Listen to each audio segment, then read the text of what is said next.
Shumë herë ndjejmë një thirrje të heshtur brenda shpirtit, por nuk e kuptojmë menjëherë.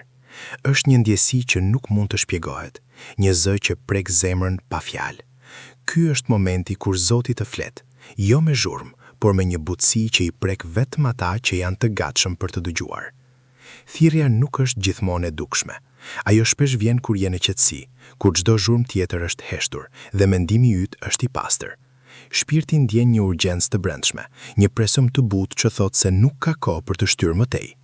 Sot, thirrja po të kërkon të ndalosh për një moment dhe të shikosh brenda teje, jo për të parë gabimet e të kaluarës, por për të kuptuar çfarë Zoti po përpiqet të të tregojë. Ai nuk vjen për të të gjykuar, por për të të drejtuar drejt rrugës së duhur. Çdo ditë që kalon pa e dëgjuar këtë thirrje, është një mundësi e humbur për të ndier paqen, dritën dhe udhëheqjen hyjnore.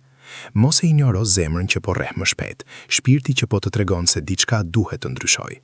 Nëse përgjigjesh sot, kjo nuk do të thotë fundi i sfidave, por do të thotë fillimi i një rrugëtimi të drejtë dhe të mbushur me qëllim.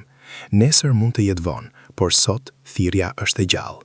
Thirrja e Zotit shpesh duket e fshehur, por zemra jonë e ndjen menjëherë. Ajo është një ndjesi që nuk mund të injorohet, një tingull i brendshëm që rreh më shpejt, një dridhje që i prek çdo qelisë të shpirtit. Nuk është frikë, por një ndjesi e thellë, një thirrje për të zgjuar veten nga rutina e përditshme dhe të reflektosh mbi kuptimin e jetës. Shumë njerëz e shtyn këtë thirrje, duke menduar se mund ta dëgjojnë nesër, por çdo ditë e shtyrë është një mundësi e humbur për të ndier paqen që vetëm Zoti mund ta jap. Ai nuk thret vetëm për të ndryshuar rrethinën, por për të ndryshuar brendësinë tënde. Sot ajo thirrje mund të duket e butë ose e lehtë për t'u injoruar, por nuk është rastësi, është provë e gatishmërisë tënde. A do ta pranoj zemra jote këtë moment, apo do ta shtynsh përsëri për më vonë? Përgjigjja nuk kërkon veprime të mëdha, nuk është nevoja për të ndryshuar gjithçka menjëherë. Mjafton një hap besimi, një dorëzim i vogël, sepse çdo hap drejt Zotit është një hap drejt paqes dhe drejt dritës që do të udhëheqë rrugën tënde. Mos e humb këtë mundësi. Nesër mund të jetë vonë, por sot thirrja është reale, e drejt për drejt dhe urgjente. Përgjigju zemrës që po të flet. Lejo që kjo thirrje të ndryshojë brendësinë tënde. Kur një njeri ndalon dhe dëgjon thirrjen e Zotit, fillon të ndjejë diçka të pazakontë, një lehtësim të brendshëm. Është ndjenja që të çliron nga frika, ankthi dhe barrët e fshehura që ke mbajtur gjatë gjithë jetës. Dorëzimi nuk është dobësi, është guximi më i madh i shpirtit. Shumë e kanë të vështirë ta kuptojnë këtë. Ata mendojnë se dorëzimi do të thotë të humbasësh kontrollin. Por Zoti nuk të merr lirinë, ai të jep lirinë e vërtetë. Kur dorëzohesh, nuk humb asgjë. Përkundrazi, fiton paqen që ndryshon gjithçka.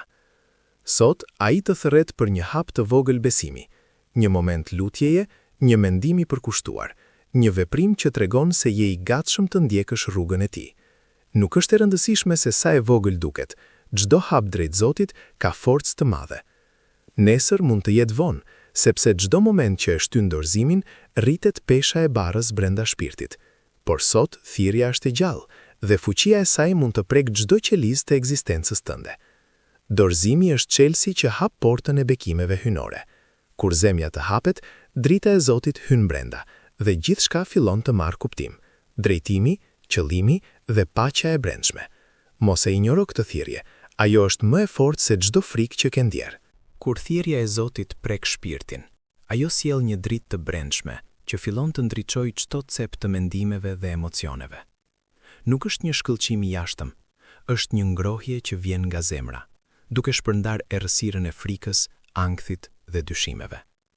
Disa njerëz kërkojnë shenja të mëdha për të besuar, por drita që vjen nga thirrja e Zotit është e mjaftueshme për ata që dëshirojnë të shohin.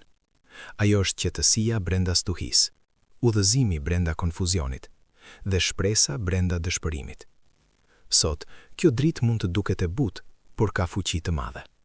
Ajo ndihmon të kuptosh se çdo sfidë ka një qëllim, çdo hap i vështirë është një mësim, dhe çdo dhimbje mund të shndrohet në forcë shpirtërore. Zoti nuk e dërgon këtë dritë për të të mbajtur të sigurt nga jeta, por për të treguar rrugën e drejtë në mes të saj.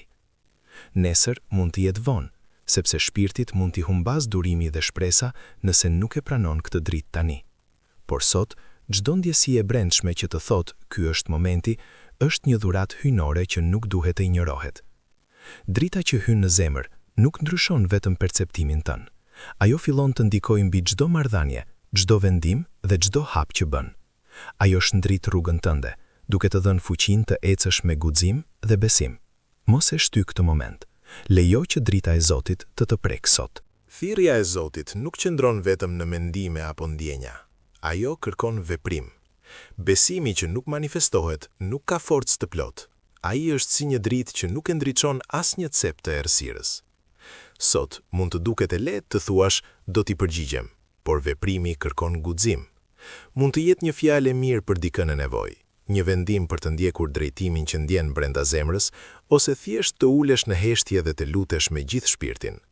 Çdo veprim i vogël që lind nga besimi është një hap drejt lumturisë së vërtetë dhe paqes hyjnore.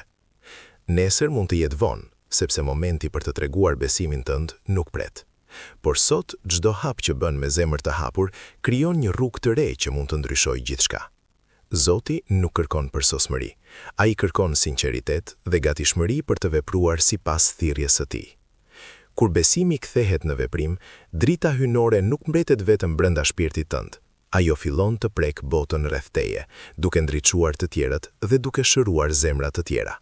Ky është efekti i fuqishëm i një zemre të dorëzuar. Ajo shndron gjithçka që prek. Çdo thirrje e Zotit vjen me zë të lartë. Ndonjëherë ai flet në heshtje, në një ndjesi të brendshme që të rre shpirtin, por nuk duket në botën e jashtme. Në këtë heshtje, besimi yt provon durimin dhe fuqinë e tij. Shumë njerëz gabojnë duke menduar se mungesa e shenjave do të thotë se Zoti është larguar. Por në të vërtetë, në heshtjen hyjnore, ai po punon më shumë se kurrë.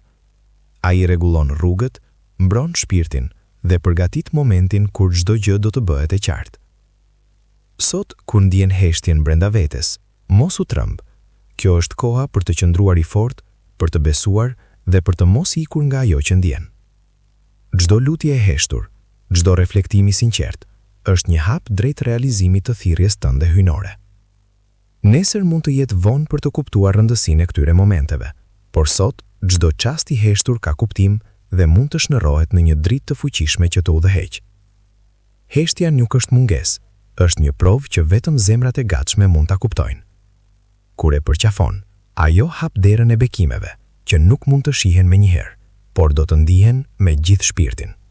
Kur përgjigjesh thirrjes së Zotit, ndodh diçka e mrekullueshme. Rruga jote fillon të ndriçohet. Nuk është vetëm një ndriçim simbolik, është një ndriçim që prek gjithçka rreth teje. Natyrisht nuk mund ta shohësh menjëherë në botën fizike, por zemra e ndjen fuqinë e saj. Shumë njerëz ecin nëpër jetë duke kërkuar shenja të mëdha, por shpesh drita e Zotit shfaqet në mënyra të thjeshta, një buzëqeshje, një ndihmë për dikë, një moment qetësie pranë natyrës. Sot çdo hap që bën me besim e hap rrugën drejt lumturisë së brendshme. Nesër mund të jetë vonë, sepse rruga e shpirtit nuk pret, por sot çdo vendim që merr me zemër të hapur është një hap drejt harmonisë me universin dhe me veten tënde. Kur besimi yt kthehet në veprim dhe vëmendje, gjithçka rreth teje fillon të ndriçohet. Qielli duket më i kaltër, pemët më të gjalla dhe njerëzit që takon ndihen më pranë shpirtit tënd. Kur zemra të ndjek dritën, nuk ka frikë, vetëm një ndjesi paqeje dhe sigurie. Shpirti yt fillon të lidhet me gjithçka, natyrën, qiellin dhe çdo qenie që ndan këtë botë me ty. Ky është mrekullia e thirrjes së Zotit. Ajo ndryshon gjithçka që prek. Besimi që përgjigjet thirrjes së Zotit fillon të ndriçojë jo vetëm zemrën, por edhe shpirtrat e tjerë rreth teje. Kur vepron me dashuri, durim dhe dorëzim, ndodh një fenomen i mrekullueshëm. Njerëzit dhe natyra duket sikur bashkohen për të reflektuar këtë dritë hyjnore. Sot çdo veprim i vogël ka rëndësi. Një fjalë ngrohtë për dikë në vështirësi, një ndihmë pa kërkuar shpërblim, një moment reflektimi pranë një lumi apo mali, çdo gjë shërben si një kanal për dritën e Zotit. Kur zemra të hapet ndaj thirrjes së tij, çdo gjë rreth teje nis të marrë kuptim. Nesër mund të jetë vonë, sepse mund të harrosh fuqinë e momentit dhe të humbasësh lidhjen me shpirtin tënd. Por sot, çdo hap, çdo ndjesi dhe çdo veprim që lind nga besimi yt i sinqert është një rrugë drejt lumturisë dhe paqes që vjen nga drita hyjnore. Kur e percepton këtë lidhje, qielli duket më i gjallë, pemët më të gjelbra dhe era sjell një ndjesi qetësie që mbush shpirtin. Shpirti yt dhe natyra bashkohen në një harmoni të rrallë, duke reflektuar energjinë hyjnore që po hyn në çdo moment të jetës tënde. Në këtë moment, besimi yt është më i fuqishëm se kurrë. Thirrja e Zotit nuk është më thjesht një ndjesi e brendshme. Ajo bëhet urdhër hyjnor që ndriçon rrugën tënde dhe gjithçka rreth teje. Shpirti yt fillon të ndjejë lidhje të drejtë për drejtë me qiellin, me natyrën dhe me njerëzit që të rrethojnë. Sot, çdo hap që bën reflekton dritën që ke brenda. Pemët duket sikur tundin degët për të përshëndetur. Qielli duket më i kaltër dhe era sjell qetësinë e Zotit. Çdo person që kalon pranë teje ndjen paqen që përhapet nga shpirti yt i përulur dhe i dorëzuar. Nesër mund të jetë vonë për të përjetuar këtë lidhje të mrekullueshme, por sot kjo bashkëpunim mes zemrës dhe qiellit është reale dhe e prekshme. Çdo frymëmarrje, çdo ndjesi, çdo hap i vogël është një pjesë e një mrekullie të madhe hyjnore. Kur e kupton këtë lidhje, ndihesh i mbrojtur, i udhëhequr dhe plot besim. Shpirti yt nuk është më vetëm, ai është pjesë e diçkaje më të madhe, diçkaje që e ka përceu kohën dhe hapësirën, fuqinë e Zotit që thërret dhe bekon çdo zemër të hapur. Ky është momenti i kulmit. Zemra jote ka dëgjuar, shpirti tënd i është dhënë udhëzimi dhe tani çdo gjë është e hapur për të përjetuar bekimin e Zotit. Thirrja që ke ndjer nuk është thjesht një fjalë, por një rrugë drejt dritës dhe paqes që do të shndrojë çdo aspekt të jetës tënde. Sot, përgjigjja jote ka fuqi. Ajo nuk ndikon vetëm tek ti, ajo ndriçon botën përreth, prek zemra të tjera dhe shëron plagë të fshehura. Kur vepron me besim, çdo hap që bën pasqyron fuqinë e Zotit. Qielli duket më i kaltër, pemët më të gjelbra dhe njerëzit që takon ndihen të mbrojtur dhe të frymëzuar. Mos e humb këtë moment. Nesër mund të jetë vonë, por sot mund të zgjedhësh të jesh pjesë e diçkaje më të madhe, të bësh pjesë të rrjedhës hyjnore që lidh shpirtin, natyrën dhe qiellin. Përgjigju thirrjes së Zotit me zemër të hapur dhe me besim të plot. Kur e bën këtë, ndjen se çdo frymëmarrje është një bekim, çdo moment një dhuratë dhe çdo hap një hap drejt një jete të mbushur me dritë, paqe dhe qëllim. Zoti të ka thirrur dhe përgjigjja jote sot mund të ndryshojë gjithçka.